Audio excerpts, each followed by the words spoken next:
Hello everyone, welcome back to my video. If you remember, what we did in our last video was about disease and our health condition.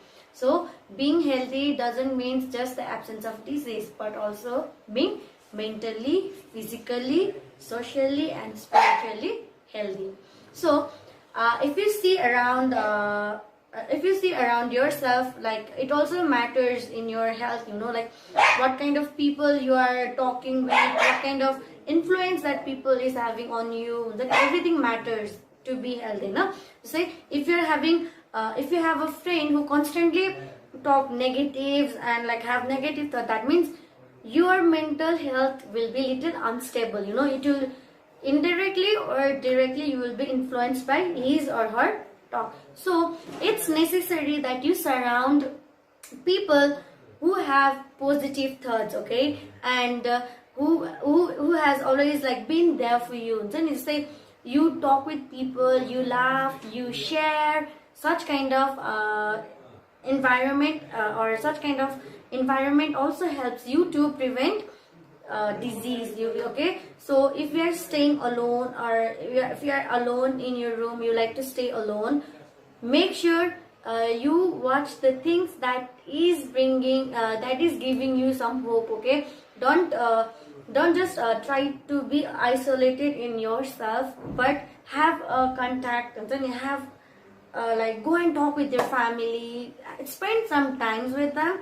That also helps you to make healthy. Okay, so being healthy is not just the absence of disease, but also being physically, emotionally, mentally, socially fit, as we have discussed that in our last video. So we also said disease is a condition of disturbance in physiological and psychological process of our body. So physiological, the absence of disease, and psychological, the state of mental and emotional health. So you need to maintain everything in order to be healthy. So today we will discuss some of the mode of transmission, because as we all know, each disease has its own specific symptoms. So let's see the mode of transmission of communicable disease. Okay, so these are the modes of transmission of communicable disease. The first one we have is contact transmission. Before that, let me introduce you.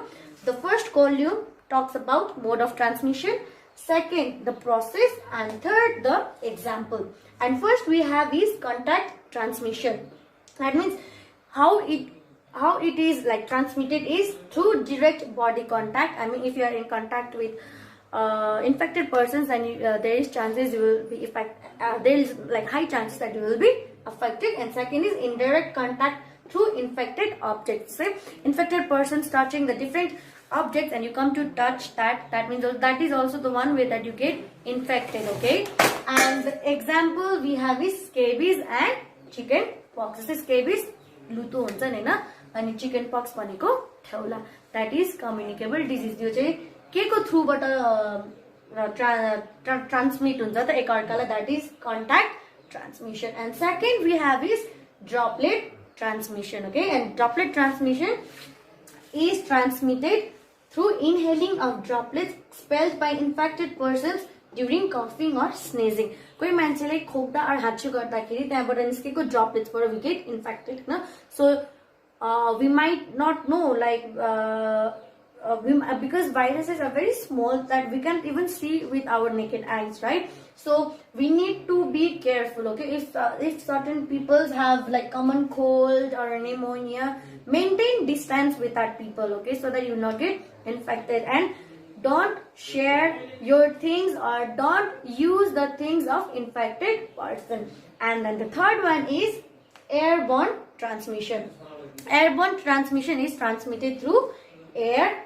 It is carried by infective agents and enters our airways or respiratory tract. So हावामा भएको कारणले कुनै पनि virus हावामा उड्दाखेरि it is हावामा उडेको कारणले गर्दा चाहिँ यसले हाम्रो airways लाई affect गर्छ र हाम्रो respiratory tract लाई affect गर्छ. An example of airborne transmission is chicken pox and measles. दादुरा ठेउलाहरु भनेको चाहिँ हावाबाट सर्ने रोग हो. Okay, the another we have is food and water transmission. So food and water, how I'm like food and water कसरी हामी बिमार पर्छ भन्दा तपाईले like आइराको होला नि त हैन question, that is taking of contaminated food or water. I mean like dirty food, the food that is not covered, and they're like insects and like the झिंगाहरु भन्किराको, the मैला प्लेसहरुबाट खाएको. Yeah, through that also we get different kinds of disease such as cholera and food poisoning. हैन हामीलाई कहिलेकाहीँ food poisoning हुन्छ नि, हामी मैला ठाउँबाट खाइराको छौं भने. So avoid eating contaminated food or water. Drink pure water and healthy food. And another one we have is vector transmission. Vector means anything that carries germs, usually insects. Okay, so usually insects, I mean like to say usually insects, and the example we have is dengue and malaria. You know, I'm like कुनै insect ले हामीलाई infected insect ल्याएर हामीलाई छुयो भने चाहिँ हामी we fall a sick. So vector transmission भनेको चाहिँ anything that carries germs, but it's usually through insect. Okay, so and then we have like a disease like dengue, malaria, etc. And then the another we have is blood and body fluid. So this happens when we do tattoo or like ear piercing, nose हुन्छ नि, हामी छेड्दाखेरि tattooहरु लगाउँदाखेरि, or blood transfusion when you give or when you take, or sexual intercourse, right? So when you be intimated with opposite sex. And the example we have for this is AIDS and hepatitis B. So this is the example for blood and body fluid. And the last one we have is congenital infection. Okay, and this is from mother to the fetus. To say